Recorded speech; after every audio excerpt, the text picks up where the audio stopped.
Buenos días. Qué gusto que ustedes están sanos para venir. Tenemos mucha gente de vacaciones y otros reportándose enfermos. Gracias a Dios aquí estamos nosotros, ¿verdad?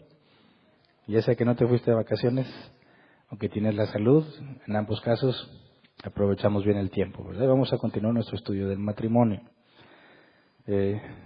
Creo que el récord que llevamos de partes en un tema, creo que fue el de vivir en santidad, 9 partes. Me parece que vamos a romper récords con este tema del matrimonio. Hoy vamos a continuar partiendo de lo que vimos el domingo pasado, la jerarquía de las relaciones. Si recordamos brevemente, dijimos que la toma de decisiones es algo que hacemos todos los seres humanos todos los días de nuestras vidas. Constantemente tomamos decisiones. Cuando hablamos de los cristianos, decimos que tenemos que tomar decisiones basadas en la sabiduría de Dios. Para tomar decisiones se requiere conocimiento y sabiduría. Dijimos, se requiere saber y saber cómo. Y cuando hablamos de sabiduría, la Biblia la clasifica en 2 tipos de sabiduría: sabiduría de Dios y sabiduría del mundo. La forma en la que el mundo hace las cosas de manera que funcionen, esa es sabiduría del mundo. La forma en la que Dios dice que se deben de hacer las cosas para que funcionen, eso es sabiduría del cielo.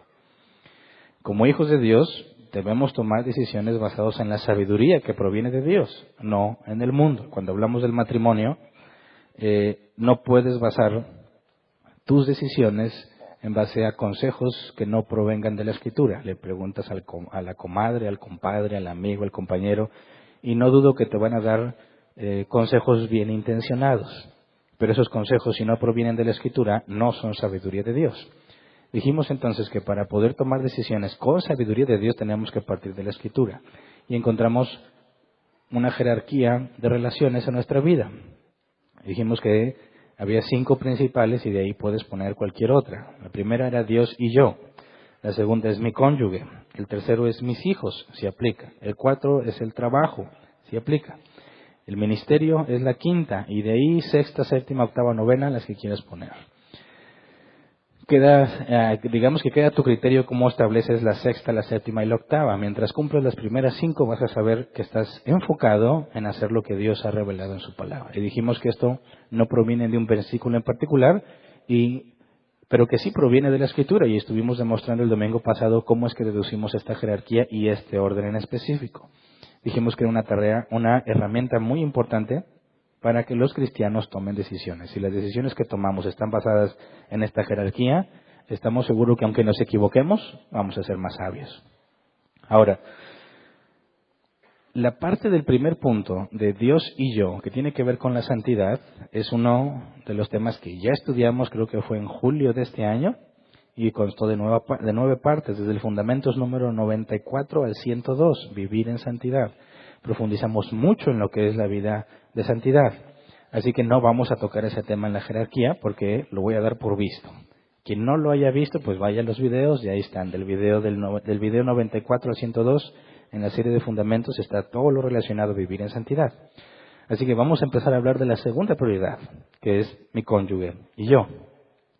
En base a eso vamos a tratar varios temas, todavía no estoy seguro de cuántos, pero están basados en las problemáticas que experimentamos como matrimonio cualquiera de nosotros y lo que en mi experiencia he visto que genera muchos conflictos en los matrimonios. Entonces, cuando hablamos de la segunda prioridad de mi cónyuge, ya especificamos anteriormente las responsabilidades del esposo, las responsabilidades de la esposa, cómo se toman decisiones, pero ahora hay que profundizar en cómo debe ser la relación en la pareja. Y ahí hay mucha información, muchos problemas que debemos abordar en distintas áreas del matrimonio, pero de entre todos, también por factor del tiempo, vamos a enfocarnos en los más importantes, en los más graves, en los que realmente causan más conflicto en los matrimonios cristianos. Así que antes de empezar a estudiar la Escritura, vamos a orar así como estamos. Señor, nos ponemos en tus manos nuevamente, como cada semana, rogándote que tengas misericordia de nosotros y nos des entendimiento. Que por medio de tu voluntad revelada, lo que leamos en la Escritura, Señor, podamos encontrar respuesta a nuestros problemas, a nuestras necesidades, para que podamos tener un matrimonio que cada vez glorifica más tu nombre, Señor. Que nuestro matrimonio, queremos pedirte, sea un recordatorio constante de lo bueno que eres, Señor, y no un pesar continuo en nuestras vidas. Lo pedimos por nuestro propio bien y por el bien de todos los que conocen que somos cristianos y observan nuestro matrimonio. Gracias de antemano. Amén. Bueno, el nombre del tema de hoy es conocer a tu pareja. Y es algo, me parece que todos tenemos en claro, pero muy pocos hacemos. Cuando yo hablo de conocer a tu pareja y si te pregunto, ¿conoces a tu pareja? Obviamente me vas a decir que sí, ¿verdad? Tu matrimonio no fue un matrimonio arreglado. Isaac y su esposa Rebeca se conocieron porque ya estaban comprometidos, ¿verdad? Ya había un compromiso de por medio, ya se había pagado la dote al padre de la muchacha, ella ya había decidido casarse con él, irse a vivir allá, y en ese momento se conocieron. Yo sé que ninguno de ustedes se casó así, ¿verdad? Todos conocieron en cierta medida al que hoy es su cónyuge, o al que un día lo será. Pero yo no hablo de ese conocimiento. Cuando la Biblia habla de conocer, utiliza un sentido particular, sobre todo cuando se refiere al matrimonio. Vamos, por ejemplo, a Génesis 4.1, versión Reina Valera 60. Dice, conoció Adán a su mujer Eva, la cual concibió y dio a luz a Caín, y dijo, por voluntad de Jehová he adquirido varón.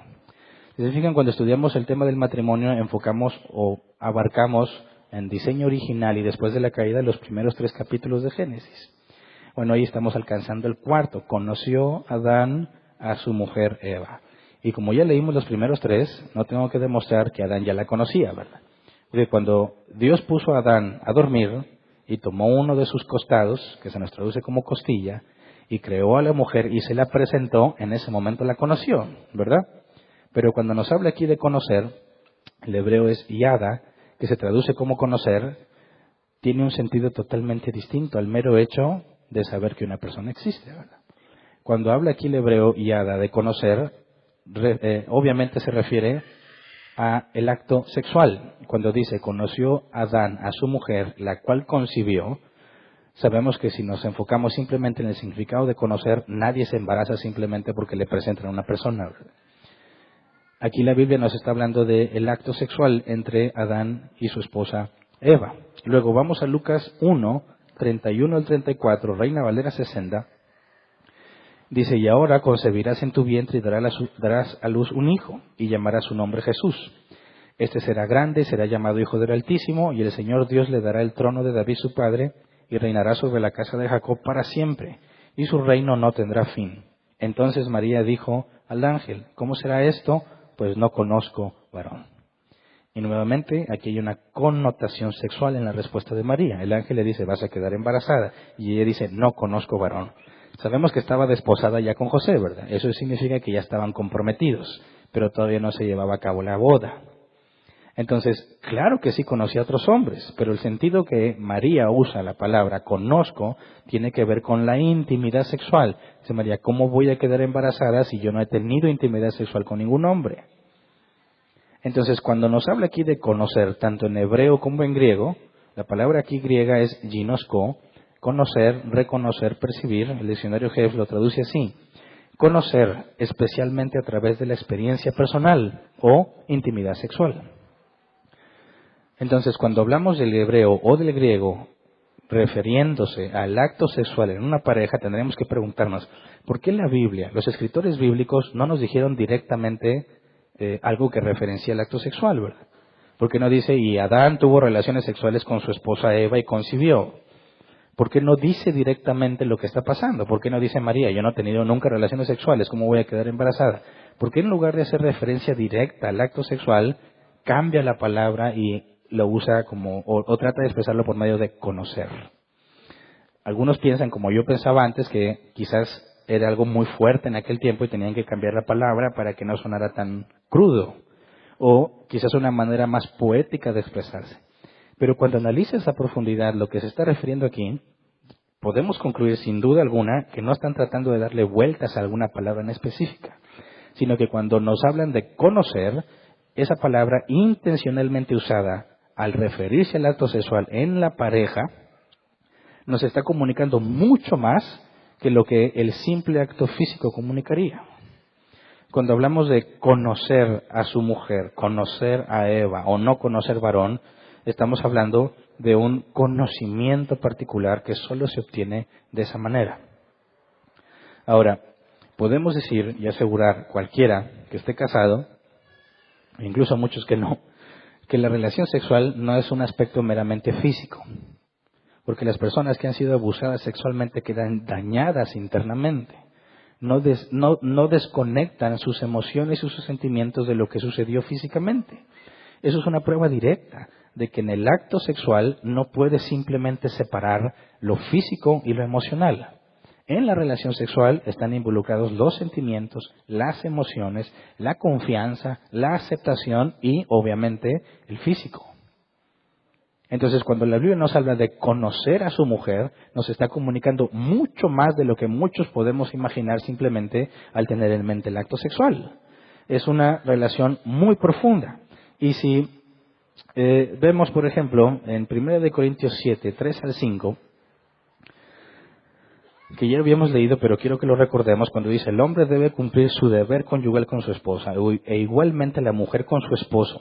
La mujer ya no tiene derecho sobre su propio cuerpo, sino su esposo. Tampoco el hombre tiene derecho sobre su propio cuerpo, sino su esposa. No se nieguen el uno al otro a no hacer de común acuerdo, y solo por un tiempo, para dedicarse a la oración. No tarden en volver a unirse nuevamente, de lo contrario pueden caer en tentación de Satanás por falta de dominio propio. Cuando leímos este pasaje en el tema de la responsabilidad de las esposas, dijimos, eso demuestra que la mujer, tanto como el hombre, pero dijimos que el hombre normalmente no tiene problema con esos pasajes, la mujer tiene que estar disponible sexualmente para su esposo, que era uno de los problemas principales que llevaban a los hombres a tomar la decisión de divorciarse, ¿verdad?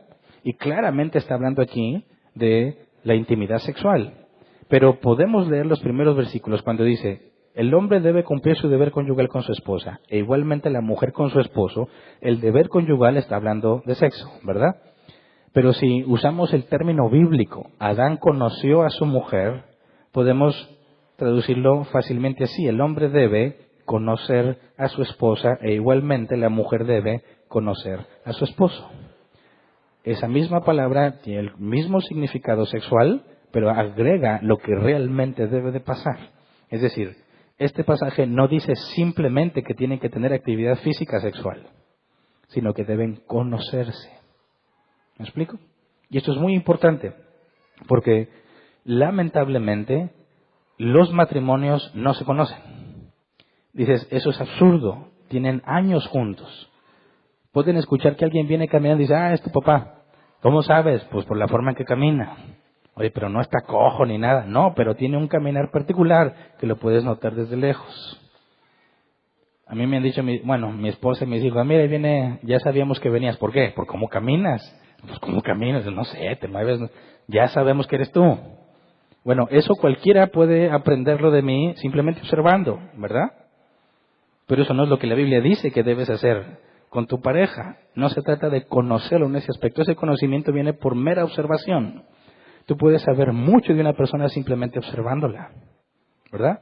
Puedes saber si le da vergüenza, si tiene miedo, si está enojada. Hay muchas cosas que puedes aprender. Pero la Biblia no se refiere a eso.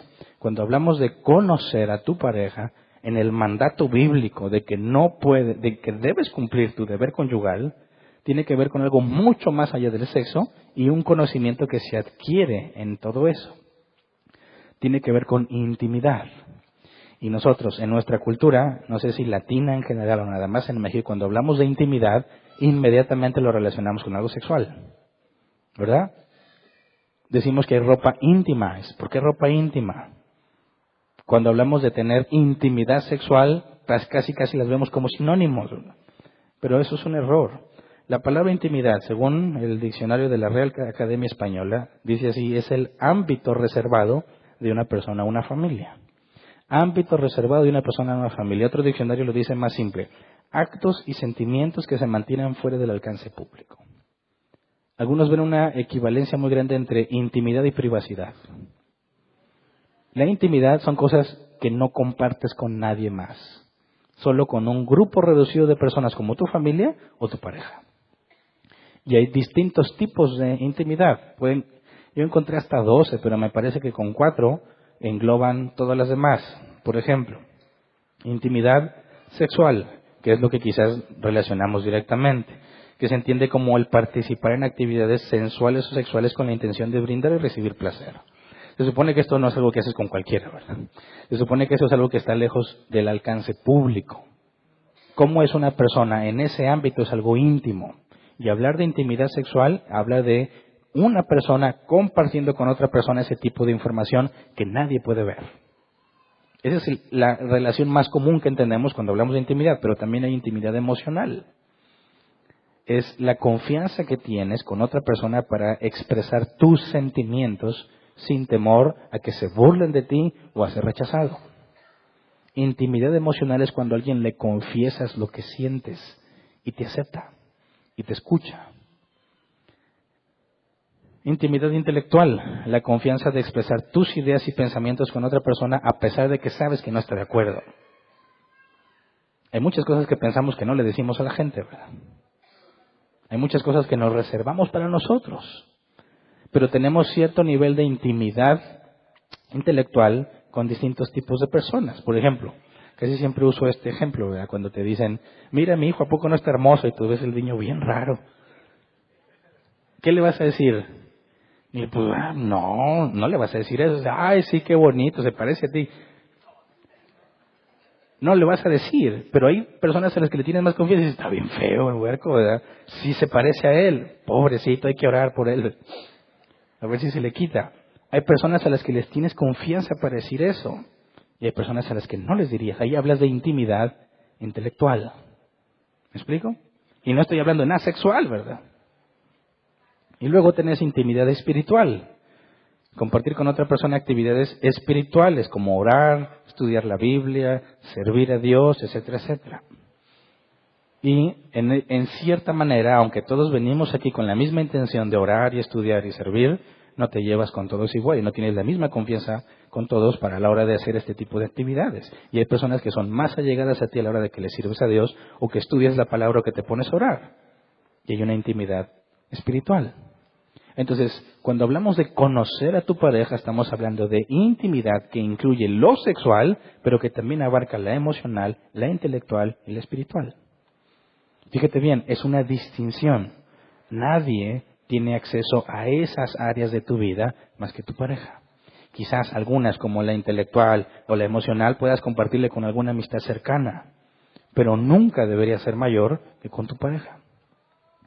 Entonces, cuando vemos la palabra que María usó en griego, cuando dijo, no conozco varón, la palabra ginosko, ese conocimiento cercano que vemos que tiene una connotación sexual, notemos que Jesús usó esa misma palabra para referirse a sus ovejas y a su relación con el Padre. Vamos a Juan 10, 14 al 15. Juan 10, 14 al 15. Yo soy el buen pastor, conozco a mis ovejas y ellas me conocen a mí. Así como el Padre me conoce a mí y yo le conozco a Él y doy mi vida por las ovejas. Y aquí la palabra conozco, conocen, conoce es ginosko. No es simplemente el hecho de saber que hay un Dios. Jesús no está enterado de sus ovejas o tiene información externa de ellos. No, yo conozco a mis ovejas, ellas me conocen. Está hablando de una relación íntima entre las ovejas y el pastor. Y luego dice, así como el Padre y yo conozco al Padre y el Padre me conoce a mí. Está hablando de esa misma relación íntima y no tiene nada que ver con lo sexual aquí, ¿verdad? Entonces, cuando hablamos de conocer a tu pareja, estamos hablando específicamente de intimidad, información que nadie más tiene, con quien nadie más compartes. Entonces, si nosotros entendemos bíblicamente que tenemos la obligación de cumplir el deber conyugal, entendiendo la perspectiva bíblica de conocer a tu pareja, no nada más en lo sexual, sino en esas otras áreas, tenemos que analizar lo que estamos haciendo y ver si estamos realmente conociendo a nuestra pareja. Porque hay un fenómeno que no descubres hasta que ya tienes un cierto tiempo de casado. Hasta que analizas lo que hiciste desde que tuviste la primera cita con la persona que hoy es tu esposo o tu esposa. Y quisiera que hiciéramos ese ejercicio, a ver si te das cuenta de si realmente conoces a tu esposa o a tu esposo o no. Por ejemplo, no sé quiénes tengan esa en memoria o sea un recuerdo grato o no lo sea, pero no sé si recuerdas la primera cita que tuviste con tu esposo o con tu esposa. Digo, no la primera cita que tuviste en tu vida, que hay algunos que se dieron lujo con eso, no. La primer cita con el que terminaste casándote, ¿verdad? La primer cita, la primera vez que quedaron de reunirse. Nomás a ver, como dicen acá, si pega el chicle, ¿verdad? Invitar a una chica a salir es una declaración abierta de un interés muy claro y muy obvio. Que incluso algunas mujeres dicen, no, es que invita a todas. No invita a todas. Tiene claras intenciones contigo. Es que es como amigos. No es como amigos. Uno no invita a su amiga a salir por la nada. Hay un interés muy claro. Y cuando la chica dice sí, ¿qué es lo primero que va a pensar el hombre? También quiere, ¿verdad? Es muy probable que también yo le guste. Si no me hubiera dicho que no. Por eso, mujeres, tomen nota. Un sí de ustedes dice muchas cosas para un hombre que quizás ustedes no quieren decir. ¿Me explico? Cuando ustedes dicen que sí, el hombre piensa que le dijiste que sí a todo lo que él se imaginó. ¿Me explico? Por eso hay que saber decir sí y decir no cuando corresponde. Pero no es el punto. Después hablamos de eso. Porque se meten en muchos problemas y tengo 2 hijas. Pero bueno, piensa, ¿cómo te vestiste la primera cita con tu pareja? ¿Te acuerdas o no te acuerdas? A mí no se me va a olvidar. ¿Qué día? No me acuerdo exactamente qué día de la semana era un sábado, no más seguro, que no hubiera estado en la escuela. Y tenía poco de conocer a mi esposa, nunca le había invitado a salir, no tenía dinero para invitarla a salir, le dije, ¿cómo ves si te visito en tu casa? Es lo más económico que se me ocurrió. Podía ir caminando a su casa, ni siquiera tenía que pagar camión. Y así fue una plática X, ¿cómo ves? Tomé el riesgo, ¿cómo ves? ¿Puedo ir a platicar a tu casa? Dijo, sí, inesperado, pero excelente noticia. Órale, hoy, a tal hora, excelente. Tuve que ir a mi casa a arreglarme, ¿verdad? Porque me acuerdo que estaba en la casa de un amigo. Y a mí no se me olvida lo que me puse porque mucha ropa no tenía. Entonces saqué mi mejor camisa. Una camisa que a mí me gustaba usar sin abrochar. No creas que tuviera algo que presumir, no. La ausencia de panza nada más. Y tenía una playera blanca abajo. Me acuerdo que tuve que buscar la más blanca que tenía porque todas estaban nejas, ¿verdad? Esas que con el uso se empiezan a poner como amarillentas. Entonces, para esa camisa en particular necesitaba una playera en especial, que gracias a Dios estaba limpia. Mi mejor pantalón, pues no tenía muchos, y la buena limpiada de mis zapatos, que mucha falta le hacían. Me peiné lo mejor que pude, un baño de loción, doble porción de desodorante, por si las dudas, porque como iba a ir caminando hasta su casa, de que no vaya a llegar con que le chilla la ardilla, decía. Y ya estaba listo. Obviamente los hombres se esfuerzan, ¿verdad? En su primer cita por verse bien, según su perspectiva. Haces lo mejor que puedes por verte bien. Pero me parece que es un fenómeno más obvio en las mujeres, ¿no? En la gran mayoría de las mujeres. ¿Qué hacen las mujeres cuando van a tener una cita? Esto lo he aprendido con los años y la experiencia. Se planchan el pelo, ¿verdad?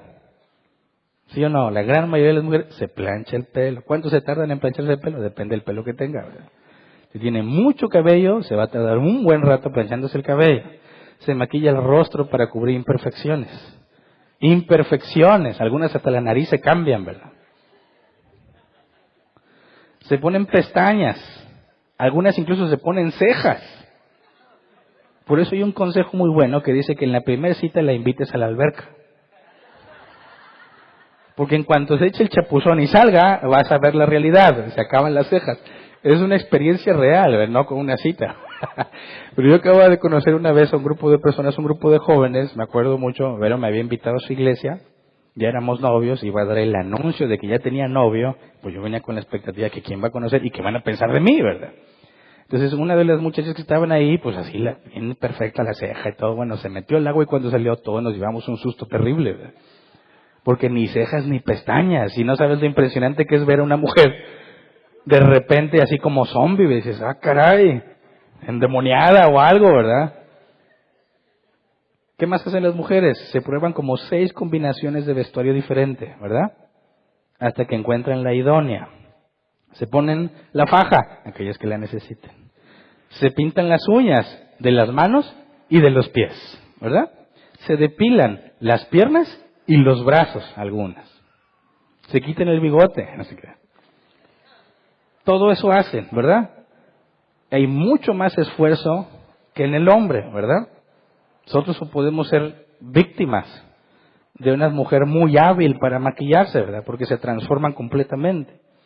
Pero el hecho es que los dos, tanto el hombre como la mujer en la primera cita, se enfocan en que no sean vistos como realmente son. ¿Verdad? En eso es el esfuerzo. No me puede ver como yo soy normalmente. Tengo que apantallar. Tengo que impresionar. La primera cita es la más importante. Así que ni de loco me muestro tal como soy. Voy a tratar de ponerme mi mejor disfraz para poder impresionar. ¿Verdad? Entonces, en la primera cita van los dos disfrazados. ¿Verdad?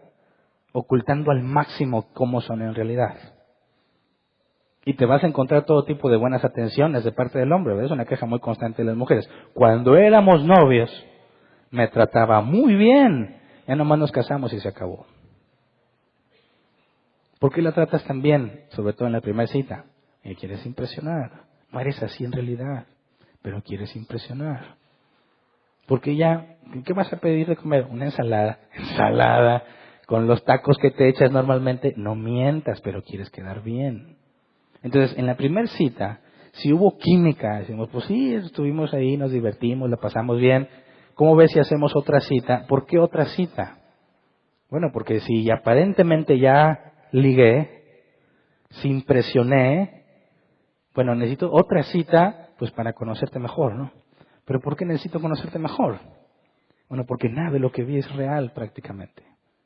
Pero no nos damos cuenta de eso. Decimos, quiero conocerte más. Y aún así, en la segunda cita te vuelves a poner un disfraz, ¿verdad? Y si vuelven a tener química y se vuelven a sentir bien, pues empiezan a conocer más y a salir más, ¿verdad?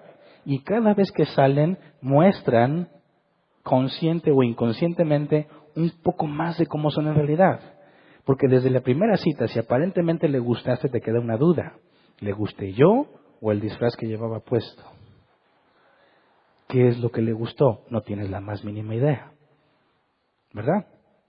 La chica va a decir, pues sí le gusté, pero porque traía la faja, y traía el vestido tal, y me había peinado así, y esa vez sí me salió el rímel, y esa vez, bueno, en la segunda vuelve a ser un nerviosismo, no sé si le voy a seguir gustando. Pero si realmente se quieren conocer, van a tener que reunirse una vez, y otra vez, y platicar, y platicar, y platicar. ¿Por qué platicar? Porque necesitas ver qué hay allí dentro, ¿verdad? Lo de afuera te gusta y algunos ingenuamente piensan que así es la verdad, pero es parte de la edad, es parte de la trampa, ¿verdad? Todos a esa edad nos preparamos como una trampa para pescar a una víctima, ocultando lo que somos. Y una vez que cae, poco a poco empezamos a quitarnos algo del disfraz para ver, así como que a ver si ¿sí? ¿No te enojó? ¿No le disgustó? Bueno, ahí va un poco más y un poco más. Y ese es el propósito principal del noviazgo.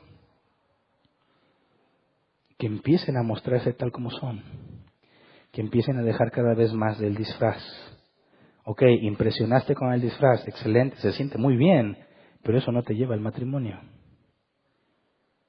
Eso no te dice realmente si te aman o no, y vas a tener que empezar a correr riesgos y empezar a mostrarte cada vez más como eres en realidad. El problema es que muchos no entienden ese proceso en el noviazgo y se disfrazan todo el tiempo. Y somos hábiles en mantener un disfraz mucho tiempo. Lo podemos mantener incluso durante años. Yo conozco parejas que de novios aparentaron una cosa y cuando se casaron mostraron la realidad, sorprendieron a su pareja, pero los que ya conocíamos a esa persona sabíamos que había mentido todo el noviazgo. Pero de alguna forma extraña, la muchacha nunca se dio cuenta o no quiso verlo. Pero fíjate bien, ¿cómo le haces al principio para conocer a tu pareja? Hablando, platicando, haciendo preguntas difíciles. Preguntas que tienen que ver con cómo eres por dentro. No vas simplemente a observarla, aunque te gusta observarla, porque te gusta, pero no vas a aprender cómo es ella o cómo es él simplemente por observación. Tienes que preguntar. Tienen que estar en distintas situaciones. Tienes que convivir, esto es un consejo para los novios, tienes que convivir con sus amigos. ella o él tiene que convivir con los tuyos, porque somos de una manera cuando no estamos con nuestros amigos, y somos de una muy distinta cuando estamos entre amigos. Tienes que esforzarte en hacer todo lo que puedas en todos los ámbitos posibles de la vida por ver cómo es, porque como quiera todos ocultamos mucha información de nosotros mismos porque queremos agradar. Pero hay un esfuerzo en conocerlo, hay un esfuerzo en conocerla. Y aquí hay un problema, los que no pasan por ese proceso enfrentan dificultades muy graves en el matrimonio, principalmente en cuestión de inseguridad. Porque nunca estuvieron seguros si les gustaban ellos o el disfraz que llevaban puesto. Y eso es una tortura insoportable. Porque nunca vas a tener confianza ni seguridad en ti ni en tu relación, porque ni siquiera sabes por qué está contigo. No tienes la certeza de por qué sigue contigo. Y muchos están torturándose pensando que se va a ir con otro, se va a ir con otra. ¿Por qué? Si está contigo, ¿qué te hace pensar que se va a ir? La incertidumbre, no sabes por qué está ahí. Porque tú mismo has estado engañándola, mostrándole cosas que no eres en realidad. Pero un poquito más adelante vamos a hablar sobre ese problema. El asunto es que una vez llegas al matrimonio, te das cuenta que allí es imposible mantener el disfraz. Allí empiezan a mostrarse como son y eso empieza a generar muchos problemas que son normales. Me acuerdo de la primera discusión que yo tuve con mi esposa recién casados en la luna de miel es ¿por qué me cepillaba los dientes de esa manera? Es decir, yo vi los comerciales, el conejito, arriba, abajo. El conflicto es que no lo hacía tan vertical como debiera de ser, ¿verdad? Era un poco más horizontal, ¿verdad? Y no le gustaba eso. ¿Por qué así? Eso está mal. Pues así me he cepillado toda la vida. No, pues lo tienes que cambiar, así no te van a quedar limpios los dientes. ¿Y por qué voy a cambiar eso? ¿Y cómo puede ser eso una razón para discutir? Bueno, pues porque ella en cierta manera había idealizado ciertas cosas mías que cuando se da cuenta que no son lo que ella pensaba, dice, oye, ¿me están engañando o qué? Esto no es lo que yo pensaba. Claro que no, porque nunca me había visto lavándome los dientes. Pero empiezan a conocerse, ¿verdad? Genera problemas, pero son normales. Es un periodo de adaptación. Una vez que se empiezan a conocer, lo extraño es que llega un punto en el matrimonio donde ya no se quieren conocer porque asumen que ya se conocen. Han pasado cierto tiempo juntos que dicen, ya la conozco. Ya sé que le gusta, que no le gusta, ya sé lo que piensa. Se olvidan, fíjate bien, se olvidan de platicar. Lo que empezaban haciendo, mostrando su mejor cara, poniéndose un disfraz y luego poco a poco tener que conocerlo más, llega un momento en el matrimonio en que empieza a ser a la inversa. Cada vez se conocen menos, hasta el punto en que algunos, aunque están casados y viven bajo el mismo techo, son unos perfectos desconocidos. Claro que saben cosas externas de su comportamiento que muchos otros no saben. Saben qué tanto ronca, cuántas veces se baña, qué tan higiénico o no es, ¿verdad? Pero desconocen el interior de esa persona que es su esposo o es su esposa. ¿Por qué? Porque ya dieron por hecho que lo conocen. Y eso es lo que genera muchísimos problemas. Cuando una persona está casada con otra a la cual no conoce, porque no hay intimidad, y no estoy hablando solamente de lo sexual, no hay intimidad ni intelectual, ni emocional, ni espiritual. Cada uno se ha enfocado tanto en sus propias tareas cotidianas que se olvida del otro. Llegan a una especie de contrato, mira, yo hago lo que me toca, entonces lo que te toca.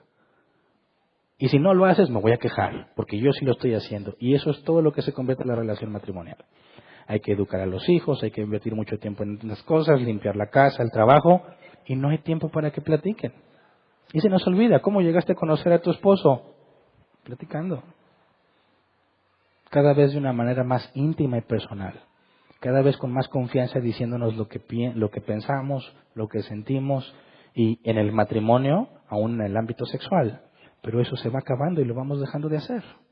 ¿Por qué? Es extraño.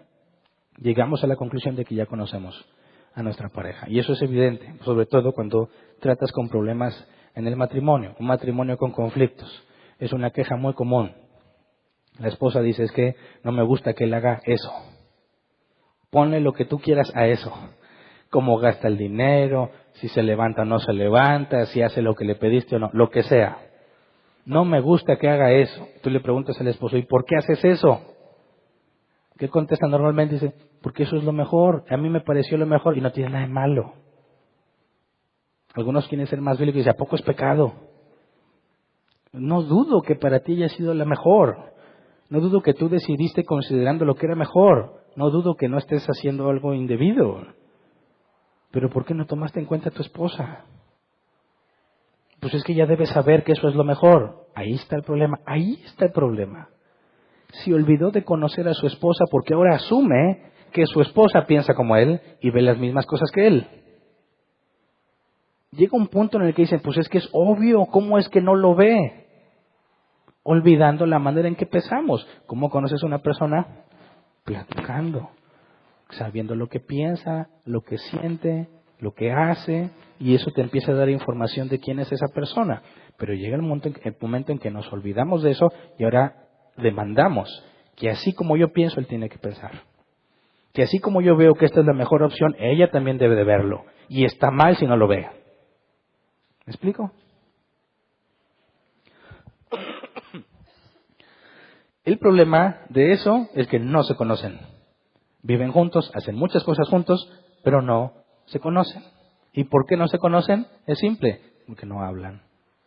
Sí hablan de sus problemas, de las cosas que hay que pagar, de las cosas que los niños hicieron, pero no hablan de ustedes mismos. ¿Me explico? No se sientan a hablar de sus emociones, menos los hombres, ni los sentimientos, ni sus pensamientos. No hablan. Y eso es lo más extraño. Hay hombres que dominan el tema de fútbol, pero ignoran completamente a su mujer. ¿Cómo puede ser que tengas tanto expertise en algún área y tanta ignorancia con tu pareja? De nada te sirve saber tanto de fútbol. A ti no te pagan por eso. Con tu esposa vives todos los días y tu felicidad está ligada directamente a eso y decides que vale la pena ignorarlo. Porque ella debe de pensar como yo creo que debe de pensar. Y si no, tiene un problema. Ahí está uno de los principales problemas en el matrimonio. Podemos hacer un ejercicio y una pregunta simple.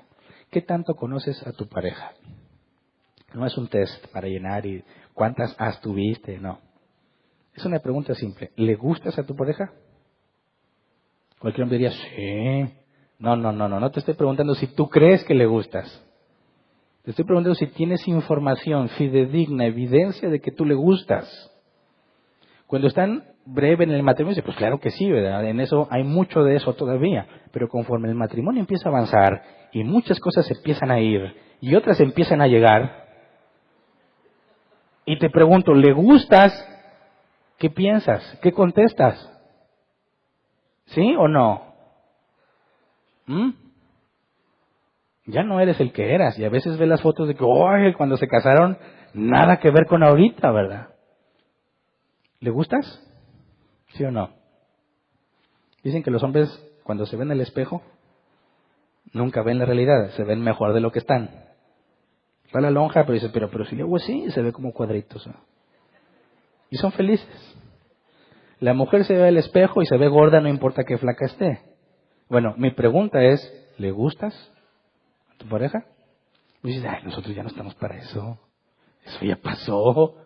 Eso déjalo a los jóvenes. No. ¿De dónde sacaste esa idea? ¿De dónde? ¿Sabiduría del mundo o sabiduría de Dios? 1 Corintios 7, 33 al 34. Pero el casado se preocupa de las cosas de este mundo y de cómo agradar a su esposa.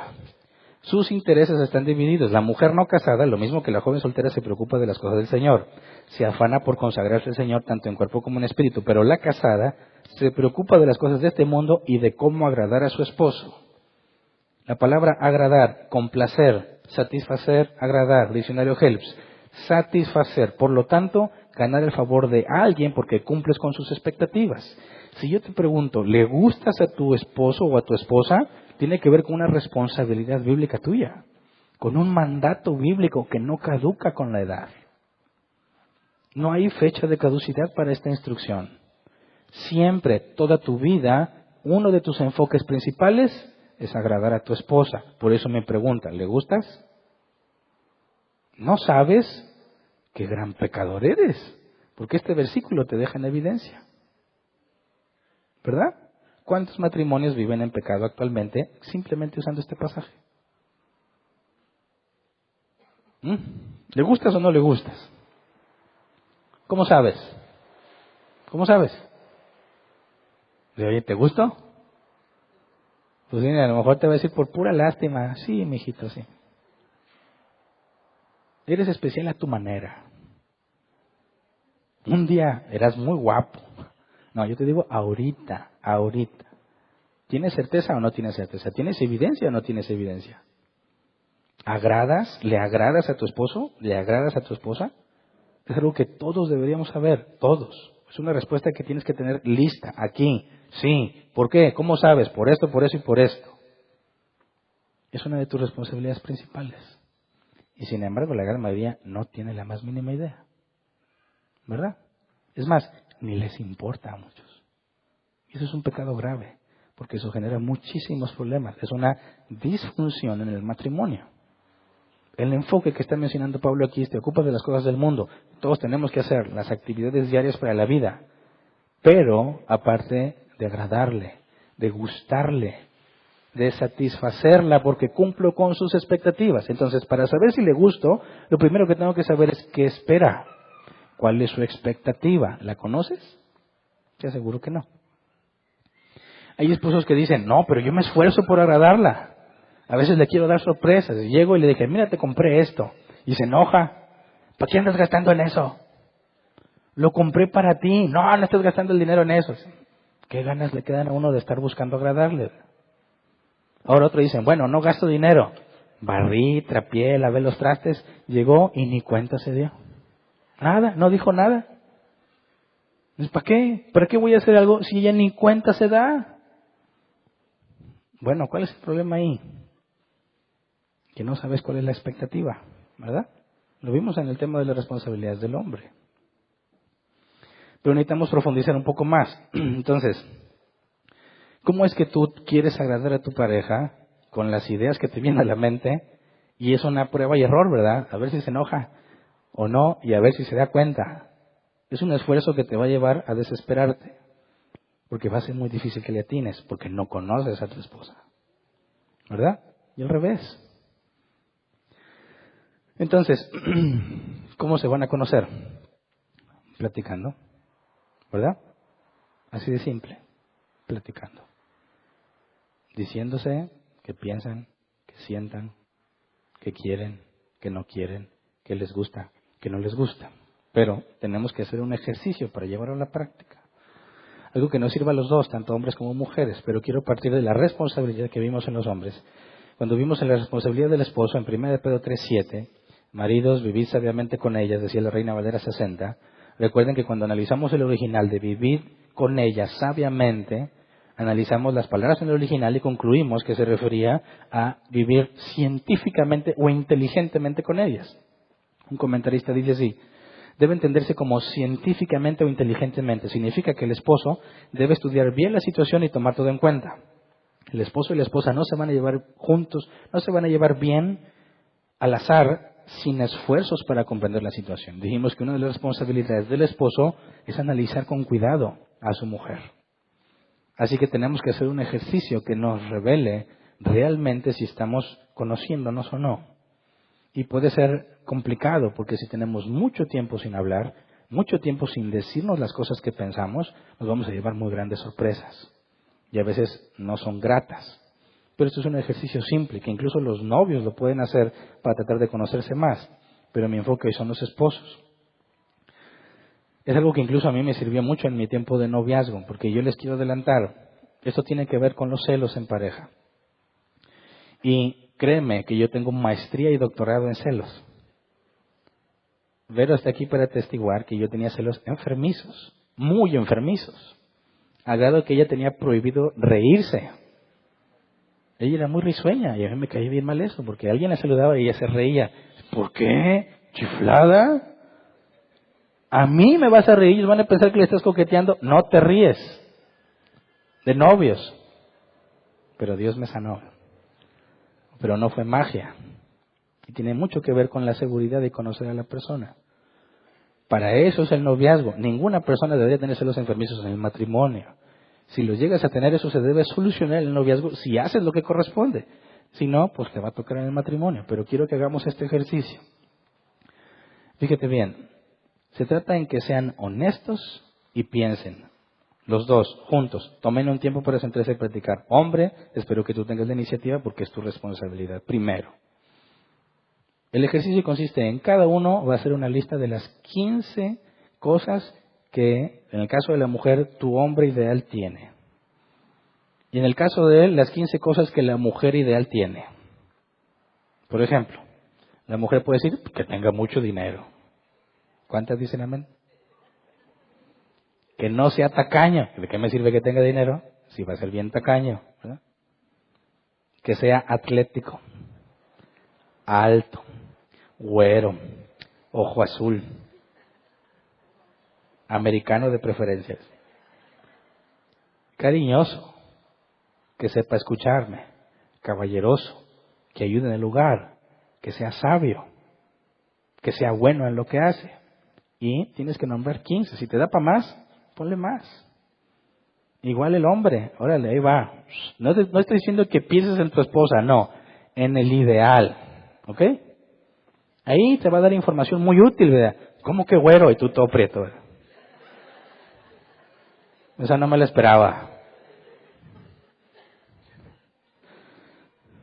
Hacen su lista. Luego, supongamos que Dios te dice, te voy a dar a tu esposo o a tu esposa con solo 5. Solo 5 de la lista. Solo 5. Así que ponlas de mayor a menor importancia. Por ejemplo, vas a poner la 1, la 2, la 3, la 4 y la 5. De las que pusiste, de las 15, mínimo, vas a tener que escoger 5. Cada uno va a escoger sus 5. Ahora, se supone que tú debes cumplir esas 5. ¿Verdad? Ahora, si alguna puso güero y de ojo azul y tú no tienes eso, y ella la puso en sus 5 principales, ella tiene un problema. ¿Me explico? Porque ser güero y de ojo azul, eso no tiene nada que ver con un hombre ideal. ¿Me explico? Y ahí lo primero que te decir, esta mujer es pura superficie. Y hay que tratar con ella especialmente si es cristiana. Porque los aspectos físicos no pueden estar en tus primeros 5. ¿Me explico? Tal vez vos decir, pues que no esté tan rellenito. Ah, eso pasa, ¿verdad? Porque todavía está dentro de mis alcances. Yo no me voy a pintar el pelo. No me voy a poner pupilentes, ¿verdad? Entonces, cuando pones estos 5, lo primero que obtienes ahí es que se supone que tú, el hombre que Dios le dio a ella, el hombre que Dios en su soberanía y su sabiduría es el complemento de ella, él debiera de cumplir con esas 5. Así que el paso que sigue es, evalúame del 0 al 10 en cada una de estas. Aquí ya pasas del hombre ideal a tu situación actual. ¿Cómo evalúas? Por ejemplo, voy a poner supongamos que en el primero te fue muy bien, un 9. En el segundo te evaluaron con un 0. Nada, no tienes nada de esto. En el tercero, medio panzas con un 5. Un 7 y te voy a dar chance que en el 5 traes un 10. Imagínate que esa es tu evaluación. Las 5 cosas más importantes que un hombre debe de tener según tu esposa y tu evaluación en cada una de ellas. Tú puedes decir, pues no estoy tan mal, ¿verdad? ¿Cuál es el pase? 6, 5, 7. Mínimo tengo un 5 en una, pero tengo un 0 en la 2. Ahora fíjate bien. Esto te da información para saber en qué enfocarte primero. ¿Me explico? Podrías poner, oye, quise sorprenderla lavando los trastes. Bueno, si no está en sus 5, deja de hacer eso. Enfócate en esas 5. La primera información que obtienes, hombre, es en qué debes estar enfocado. Hay muchas otras cosas que ella va a desear, pero esas son las 5 principales. Y si en esas 5 te estás ocupando, te aseguro que lo que hagas no va a pasar desapercibido. Y los avances que hagas en esa área no la van a hacer enojar. porque eso es lo que ella quiere. Ahí es donde se cumple agradar a tu esposo, agradar a tu esposa, satisfacer porque cumples la expectativa. ¿Me explico? Pero además te da otra información valiosísima. Te dice dónde está el punto de quiebre de tu matrimonio. ¿Dónde están las alertas? ¿Por dónde va a venir el enemigo? ¿Qué es lo que va a destruir tu matrimonio? Y en este caso es la 2. Hagamos un ejemplo. Eres la esposa. Esas son las prioridades de tu esposo. Y tú en la 2 tienes un 0. Y supongamos que la 2 es disposición sexual. Es decir, que estés disponible para él cuando él quiere tener intimidad sexual contigo. Y ahí te puso un 0. ¿Qué significa? No estás con él cuando él quiere o cuando él lo necesita, sacas excusas, etcétera. Que vimos que es uno de los problemas más graves que lleva al divorcio. Ok, ahora piensa, ¿qué pasa si en el trabajo una mujer le hace ofrecimientos sexuales constantes? ¿Qué va a pasar? Tú tienes un 0 en disposición sexual. 0. Y hay una mujer que constantemente se le ofrece sexualmente a tu marido. ¿Qué va a pasar? Lo que debe de pasar es que él debe resistir. Pero ¿qué dice la experiencia? ¿Qué dice? Es más, ¿qué dijo Pablo? 1 Corintios 7 al 5. Lo leímos ahorita. No se nieguen del uno al otro, a no ser de común acuerdo y solo por un tiempo para dedicarse a la oración. No tarden en volver a unirse nuevamente. De lo contrario, pueden caer en tentación de Satanás por falta de dominio propio. Fíjate la advertencia. Pueden caer en tentación de Satanás por falta de dominio propio. La mujer que tiene un 0 ahí, tiene que estar consciente que esa es la posible causa de la destrucción de su matrimonio, porque su marido va a ser constantemente sometido a esa presión. Y hay hombres que literalmente avientan todo por la borda con tal de tener eso. Cuando tú les preguntas a los infieles, hombres infieles, ¿por qué le fuiste infiel a tu mujer? Casi siempre la queja es porque ella no estaba para mí. Y esta otra me hizo sentir deseado, me hizo sentir hombre. Y dejan familia, dejan ministerio y dejan todo con tal de suplir eso. No es una justificación, es un grave error. No tienen forma de justificarlo. Pero no podemos negar que la esposa tiene gran culpabilidad por no agradar a su esposo, lo cual es una obligación bíblica. Tu pecado puede destruir tu matrimonio. ¿Me explico? Imagínate que ahora tú eres el hombre, la mujer te evaluó ahí, y en la 2 te dice, un hombre que me escuche, y tú tienes un 0. 0. Hay una alerta roja.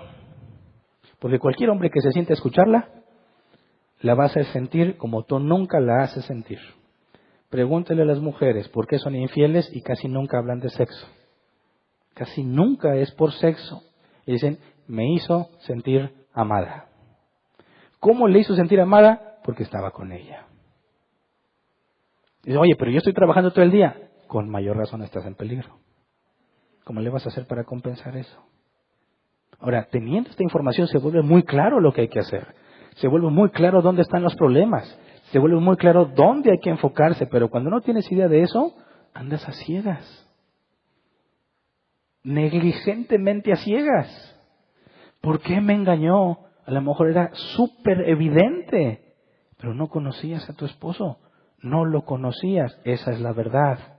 Si lo hubieses conocido, no hubieran llegado a ese punto. Tenemos que tener muy claro esto. Todos tenemos un cuerpo de muerte que está en nuestra contra y nos invita constantemente a hacer lo opuesto a lo que Dios quiere que hagamos. Y todos debemos esforzarnos por permanecer firmes. Pero como esposos, como esposas, nuestra tarea es agradarlo, agradarle para que pueda mantenerse firme. Una constante invitación sexual a un hombre satisfecho sexualmente con su mujer no debería afectarle en lo más mínimo. ¿Me explico? ¿Conoces a tu esposo? ¿Conoces a tu esposa? gustas? ¿O ya estás muy viejo para eso? ¿Estás muy vieja para eso? Claro que no. Eso no tiene nada que ver con la edad. Ahora, cuando hablamos incluso de esta información, hay otras consecuencias muy favorables para el matrimonio, que lo fortalecen, porque esto trae una seguridad y una confianza en la pareja. Hay personas que viven torturándose pensando que su pareja les puede ser infiel. Te lo digo por experiencia. ¿Qué hace que una persona se torture a sí mismo así? Que piensa que se le va a ir. Piensa que alguien le va a ofrecer algo y se va a ir. ¿Qué te lleva a pensar que eso va a pasar? Precisamente la ignorancia. No sabes cómo piensa.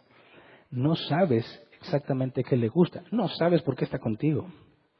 Y cuando tú tienes problemas de complejos y ves a todo mundo como superior a ti, lo único que estás esperando es que se vaya con otro o que se vaya con otra. Y eso no es vida. Porque en los dos extremos en los que normalmente se presenta, o se vuelven complejos de inferioridad tremendos en la persona, o se vuelven celos enfermizos. Porque el que se acompleja a sí mismo y él mismo se achica, sufre, se hace víctima siempre. Uy, yo estoy bien feo, pues vete, ¿para qué? Yo no valgo nada. Y es insoportable vivir con alguien así. Y al revés, cuando dice, no vas a salir, no vas a hacer esto, ¿dónde andabas? Dime tu ubicación. Oye, no estoy haciendo nada malo, sí, pero a mí se me hace que me estás engañando. Y se van a los celos enfermizos y también es insoportable vivir con alguien así. Entonces, ¿cómo hacemos para que cuando vivamos en el matrimonio tengamos certeza en nuestra relación? ¿De qué depende? Número 1, de conocer a tu pareja. Eso es lo más esencial. Tienes que hacerte las preguntas correctas, primero, y es lo que el proceso del noviazgo nos debe dar. Si no hiciste eso en el noviazgo, qué triste, pero aún se puede hacer en el matrimonio. Cuando pensamos en los celos, ¿piensas en algo positivo o en algo negativo? ¿Los celos son buenos o los celos son malos? Que siempre dicen los celos son malos, ¿verdad? Pero vamos a Éxodo 34:14. Éxodo 34:14. No adores a otros dioses porque el Señor es muy celoso. Su nombre es Dios celoso. Ahora, si los celos son malos, ¿cómo me explicas eso? ¿Es malo ser celoso? ¿Cómo es que Dios es celoso? Bueno, es que hay que entender qué son los celos, ¿verdad? El celo en una pareja, en una relación de personas, es algo muy bueno, es algo natural, es una muy buena señal de que se busca exclusividad. La Biblia es clara cuando Dios pone a su pueblo como si fuese su esposa y él el esposo, y él dice, me ha sido infiel, porque se han ido tras otros dioses, se han apropiado de culturas paganas, se olvidan de Dios y hacen lo que el mundo hace. Y Dios dice, me has sido infiel. Yo soy un Dios celoso que te quiero solamente para mí. Y como Dios es el máximo bien concebible, y el hecho de que Él te quiera solo para Él es lo mejor que te puede pasar. Esos celos en ninguna manera son malos. Y cuando hablamos del matrimonio, tiene que haber celos naturales, porque el matrimonio demanda exclusividad. Y cuando una de las partes del matrimonio siente que no está siendo exclusivo y a otros se le están compartiendo cosas que él considera que no se deben de compartir, debe de sentir celos. Pero cuando yo hablo de celos enfermizos, estoy yéndome a un espectro muy distinto. Porque los celos buenos, los bíblicos, son propios de una relación exclusiva. Son naturales. Son una muy buena señal. Pero cuando hablamos de celos enfermizos, esos celos no están basados en la pareja, sino en las inseguridades de uno, en los temores de uno. Y expresar un celo en ese sentido enfermizo es cuando no estamos hablando de confianza, ni siquiera estamos hablando de intimidad, estamos hablando del temor que uno tiene de que lo dejen. Y el temor no viene de Dios. Y como quieren muchos cristianos celosos, enfermizos. ¿A qué se debe? ¿Están endemoniados? No, se debe en gran parte a una ignorancia acerca de su pareja. No la conoce. ¿Por qué digo esto? Te lo digo por experiencia. Lo mío, gracias a Dios, con su gracia y misericordia, se resolvió en el noviazgo. Y es lo que yo le he recomendado a muchos que padecen ese problema. El celo enfermizo está basado en una ignorancia y en una inseguridad. Y muchas veces ponemos la carga sobre el celoso. Ya no sea celoso. Pero es imposible que simplemente deje de ser celoso. Se requiere algo más. Vero puede ser testigo de que su vida fue muy difícil en esos tiempos porque teníamos la confirmación de que Dios quería que fuéramos marido y mujer. Estamos en el proceso de noviazgo sabiendo que nos íbamos a casar. No era para experimentar o a ver si Dios decía que sí. Empezamos el noviazgo partiendo de la confirmación de que Dios había dicho que sí. Entonces, nuestro noviazgo no era algo que pudiese deshacerse. Era algo que Dios había confirmado y teníamos que mantener hasta el matrimonio. Entonces, cuando yo empiezo a tener falta de control en mí mismo, porque yo lo reconozco, cuando yo vi a Verónica y me enamoré de ella, yo dije, una mujer como ella nunca estaría como alguien como yo. Nunca estaría conmigo. Además, no era el único que podía ver que ella era hermosa. Tenía muchas solicitudes y propuestas de personas que yo decía son mucho mejor que yo.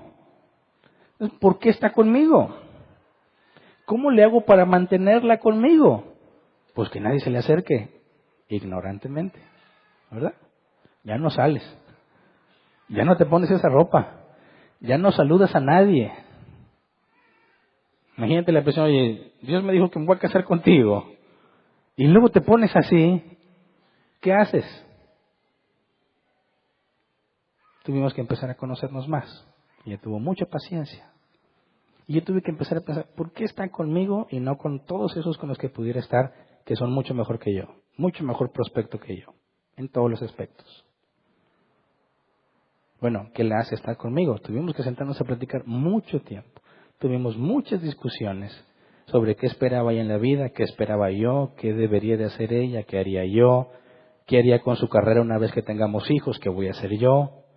Y empezamos a tener que poner las cosas sobre la mesa y empezar a ver que lo que Dios había confirmado no nada más era algo sobrenatural y místico, sino que había mucha más evidencia en nuestras formas de ser y en nuestras formas de convivir y de pensar que demostraba que realmente éramos complemento. Al entender qué es lo que a ella más le gusta de un hombre y saber que yo lo tengo, es un cambio impresionante en tu seguridad. Porque empiezas a entender, no estás cogiendo al azar o a ciegas. Hay un Dios sabio de por medio, que en su sabiduría y en su soberanía ha diseñado a dos personas que sean complemento una de la otra. Así que podrá estar güero y de ojo azul, y podrá ser muy atlético, pero él no tiene lo que yo tengo, que es el diseño para estar con ella. Porque si Dios me diseñó para estar con ella, eso significa que nadie podrá hacerla tan feliz como yo puedo hacerlo por el diseño que Dios ha puesto en mí.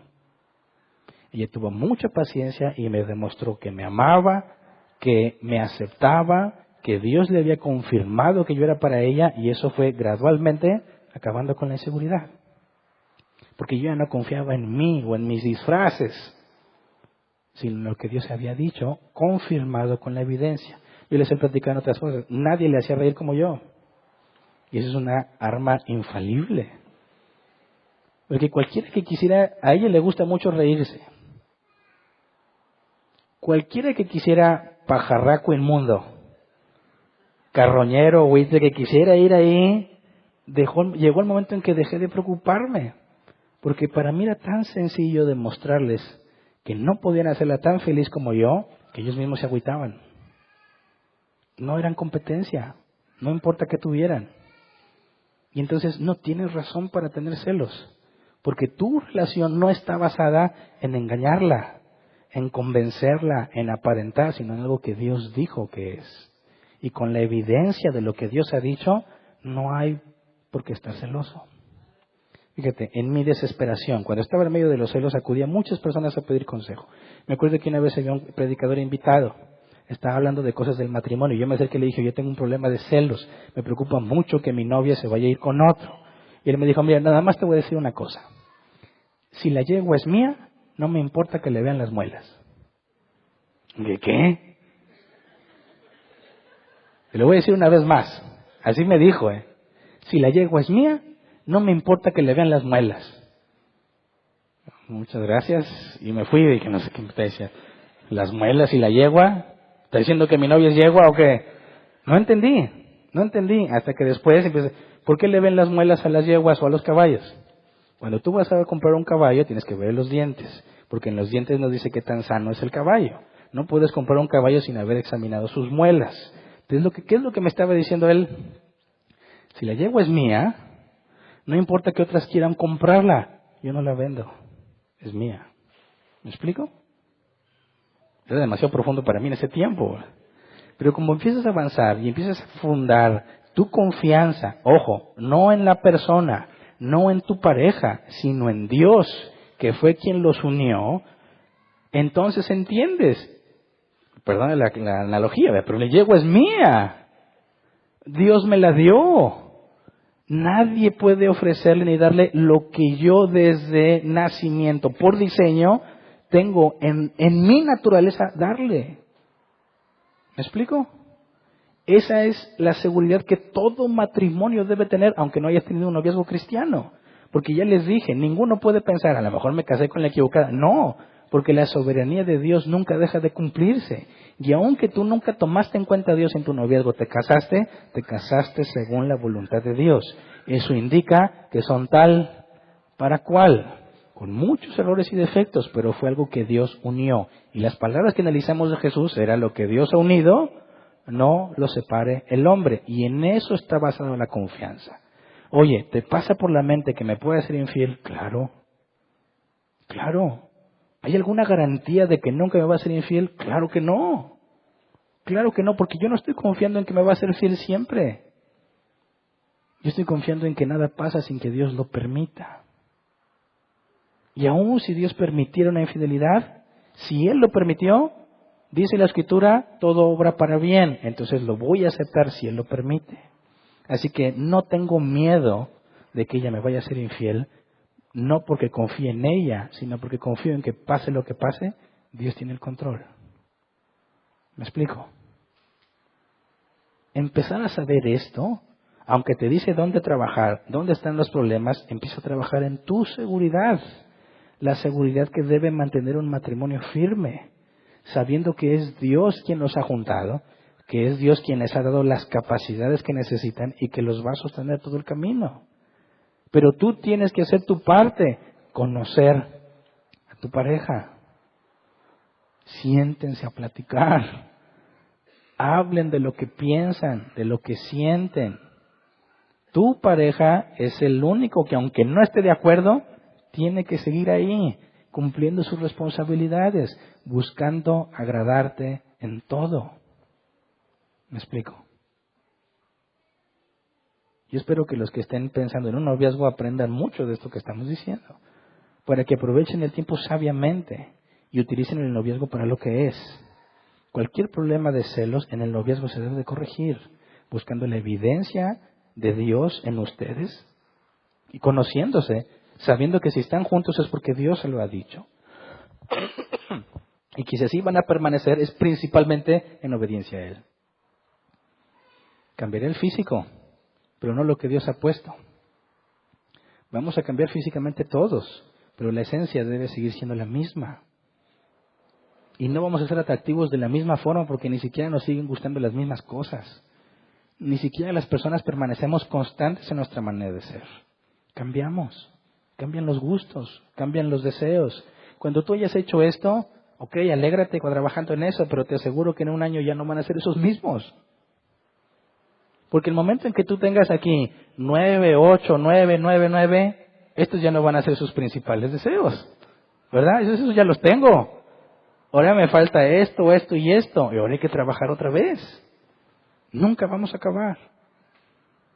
Por eso, cuando los hijos se vayan, no van a quedar dos desconocidos viviendo en la misma casa. Y ¿y ahora qué hacemos? No. Cuando los hijos se vayan, el matrimonio debe recuperar el noviazgo que tuvo. Porque ahora tienen todo para disfrutarlo.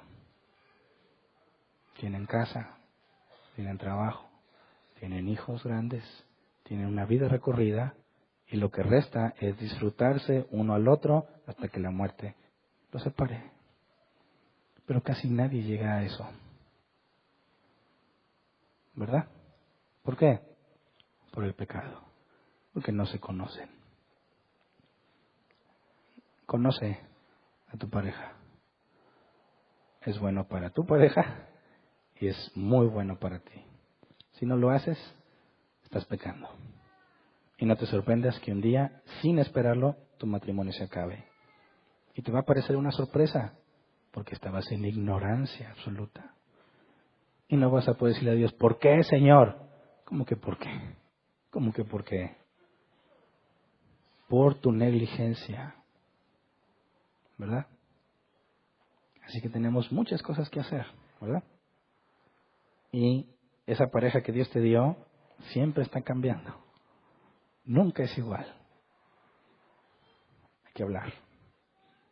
Programen, yo sé que todos están muy ocupados, pero lo dije incluso el domingo pasado, prográmense un día, ciertas horas o cierto tiempo para ustedes, donde se sienten a platicar sobre ustedes. Hagan este ejercicio. Y no van a salir peleados después de ver las prioridades. Esto es información útil para ti.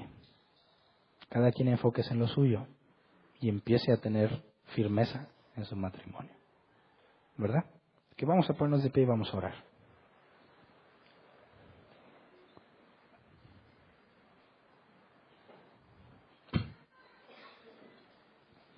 Gracias.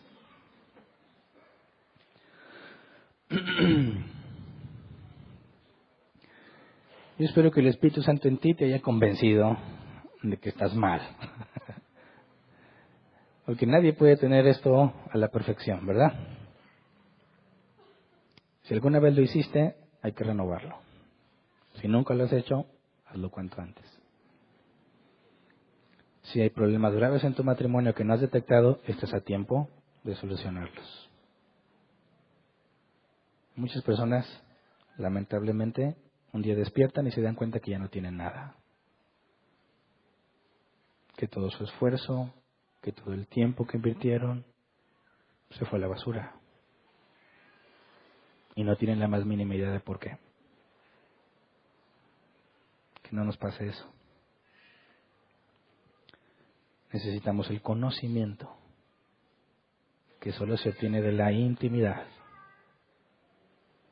No importa qué tan viejo estés, no importa cuánto tiempo tienen de casados, es una responsabilidad bíblica. Y el hacerlo también beneficias a tus hijos, aunque todavía no estoy hablando de eso.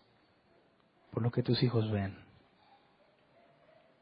Tus hijos van a ver que discuten. Eso es inevitable.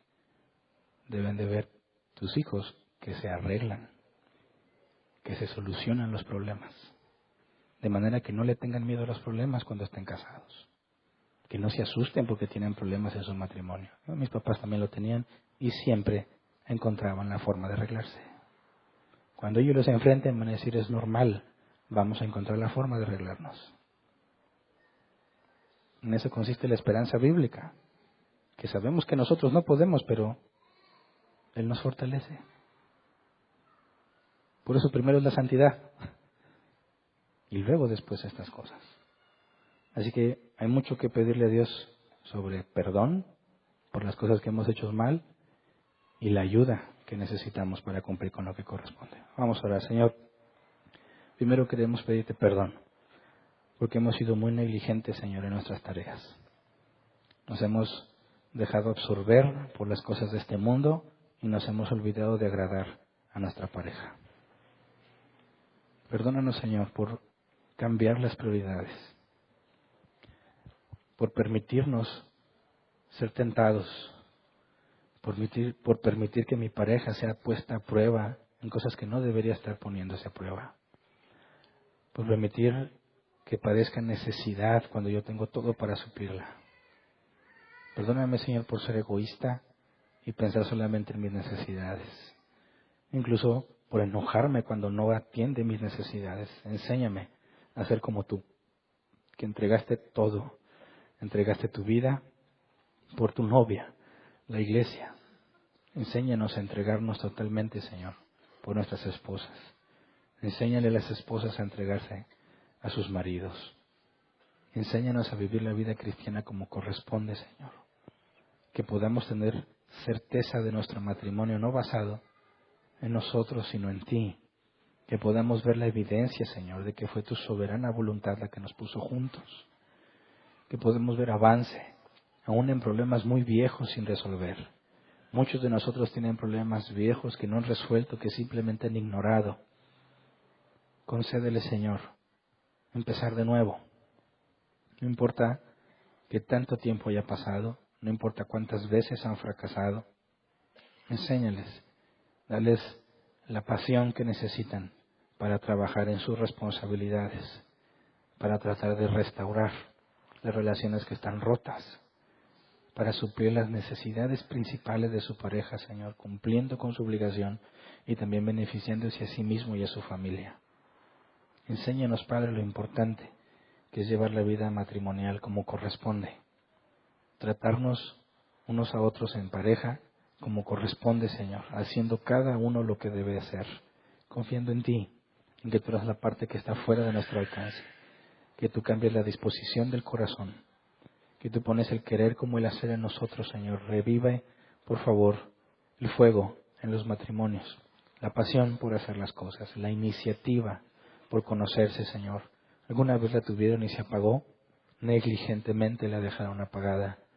Concédenos, Señor, encenderla nuevamente. Que podamos sentir un deseo renovado por estar bien con nuestras parejas, un deseo renovado por restaurar las cosas que están mal, un deseo renovado por hacer lo que sabemos que nos corresponde hacer, cueste lo que cueste. Sabemos por tu palabra que si pedimos conforme a tu voluntad nos será hecho, y lo que estamos pidiendo, Señor, sabemos, lo hemos visto, es tu voluntad. Así que confiamos en que veremos cambios, veremos resultados, Señor. No nos entregues a nuestras propias decisiones. Corrígenos, disciplínanos, Señor, para que andemos en caminos rectos delante de ti, Señor. Que no solo mi familia se beneficie, sino también la iglesia. También la sociedad, Señor, teniendo familias fuertes, familias que resisten los días malos, hijos que aprenden cómo debe funcionar la familia, que aprenden cómo es la vida matrimonial, que aprenden que los problemas no son el problema si se solucionan. Gracias, Señor, porque nos permites comprender, nos permites ver y confiamos que también podrás el hacer, Señor. Amén. Pueden sentarse.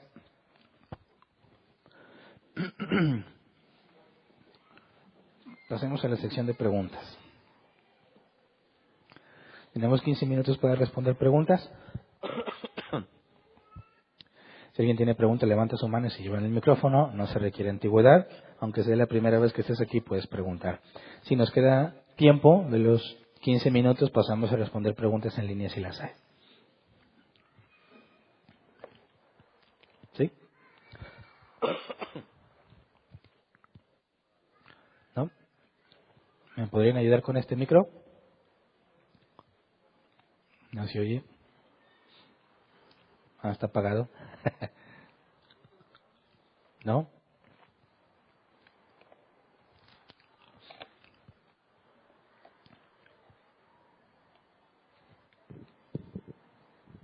Bueno. ¿Sí? ¿Ya? Sí, dos. Okay. Oye, la pregunta que tengo es con respecto a 1 Corintios 7. Pablo viene hablando acerca de, yo les aconsejaría que se quedaran como están, ¿no? Ajá. Pero si se quieren casar, cásense, no pecan. Y luego empieza a mencionar lo de los maridos y lo de las esposas, con respecto a el marido se ocupa de las cosas del Señor, la esposa de cómo agrada a su esposo, el soltero, bla, bla, bla. ¿Eso que Pablo está diciendo es el deber ser o es lo que sucede cuando te casas o lo que sucede cuando te quedas soltero?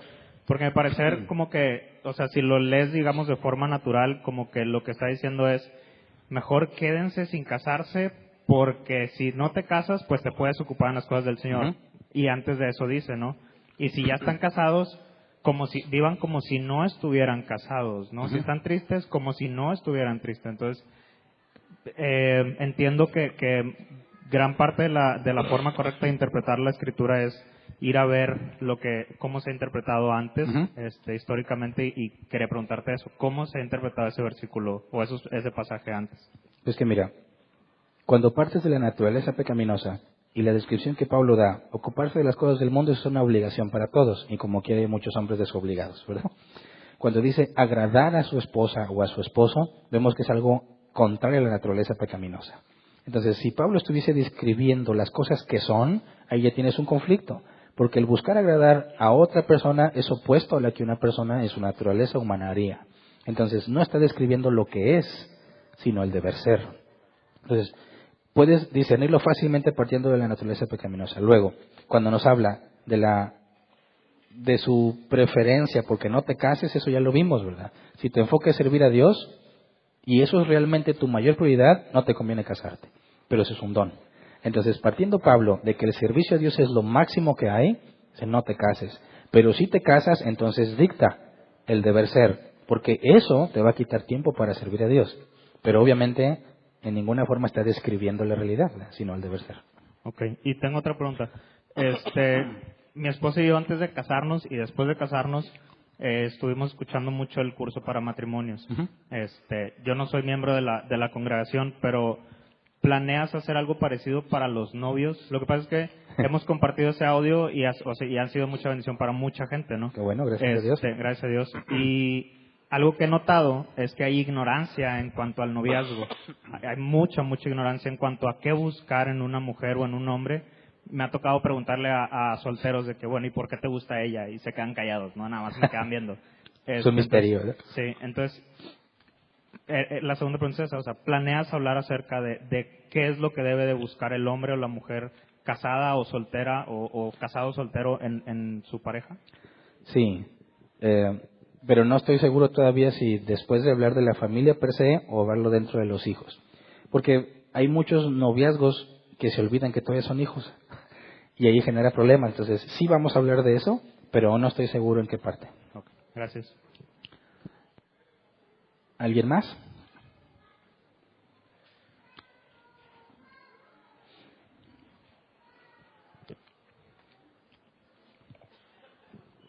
Buenas tardes. Buenas tardes. Mi pregunta es, por decir, mencionabas, por ejemplo, lo de las 5 prioridades Uh-huh. entre el esposo y la esposa.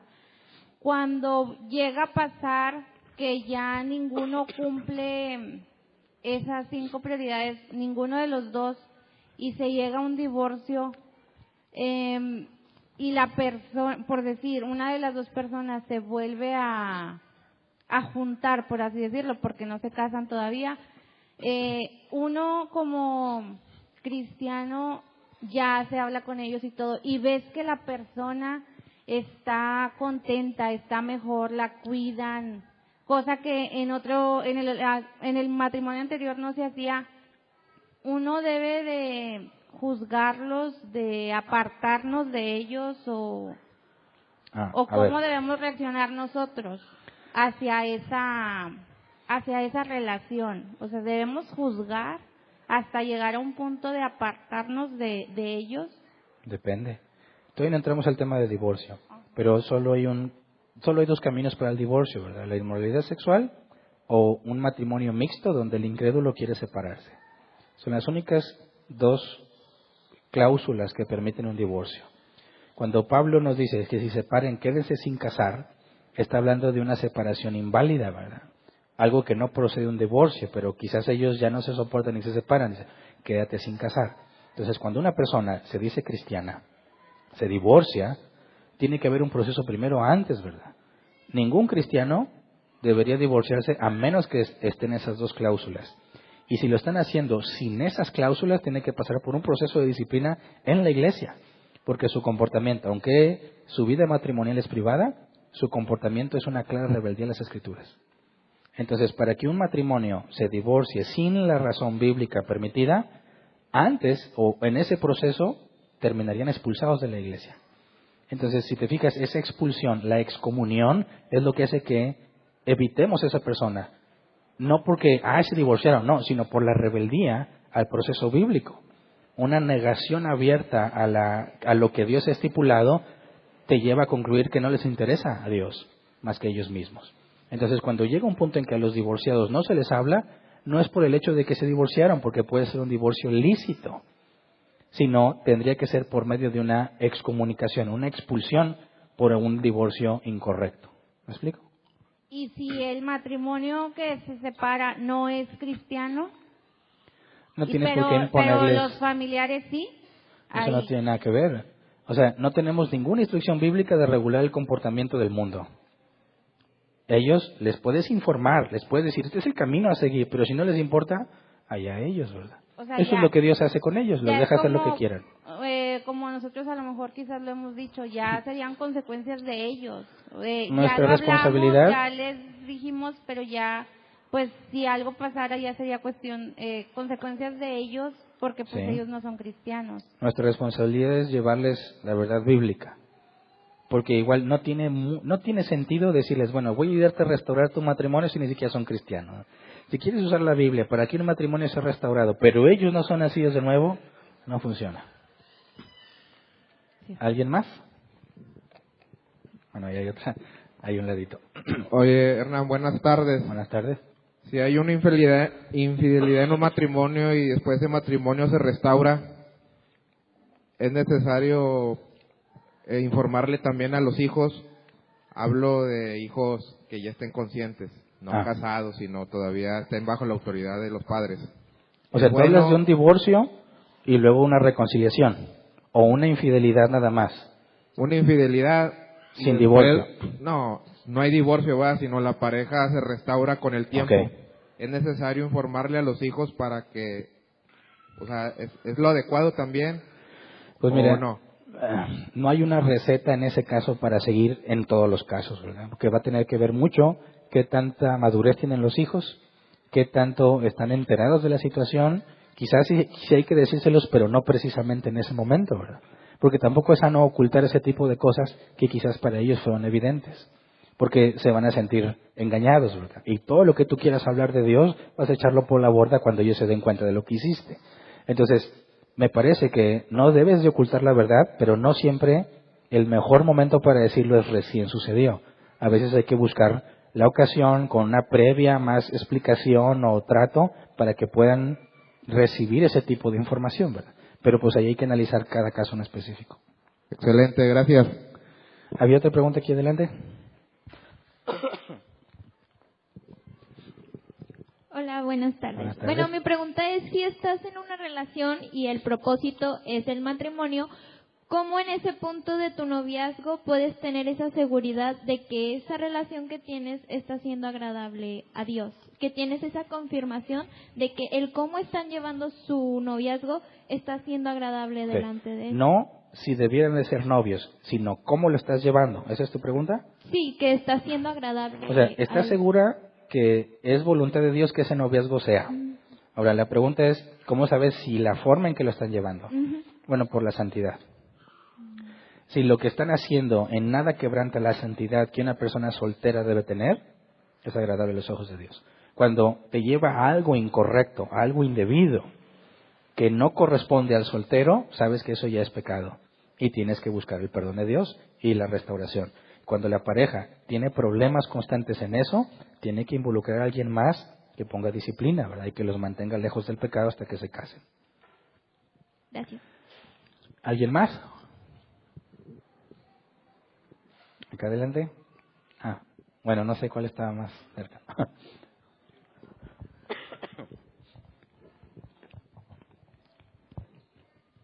¿Sí? La pregunta es, Hernán, si estoy equivocado, corrígeme. Bueno, hace tiempo, tiene mucho, platiqué contigo y yo te hice una pregunta, ¿verdad? La pregunta es, vuelvo a lo mismo, si hay una infidelidad en un matrimonio, la consecuencia es el divorcio. Pues lo acabamos de comentar, ¿verdad? Y es bíblico.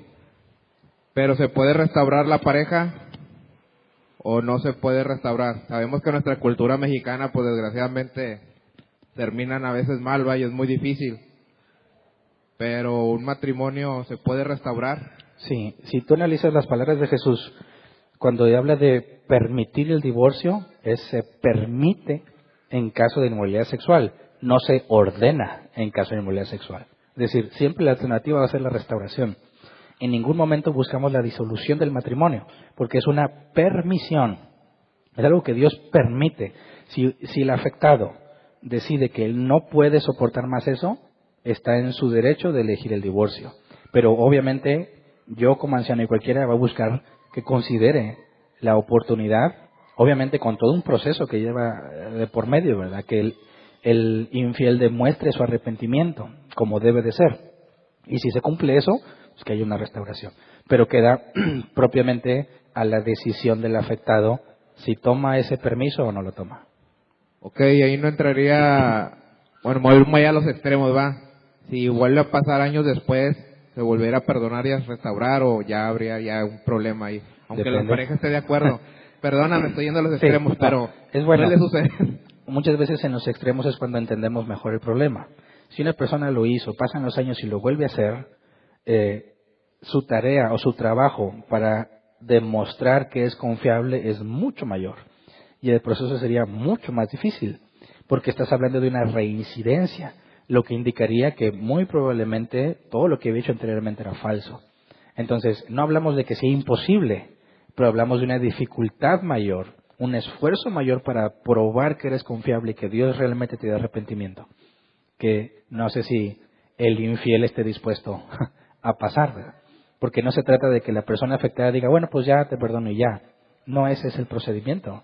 Sin arrepentimiento no hay perdón de pecados.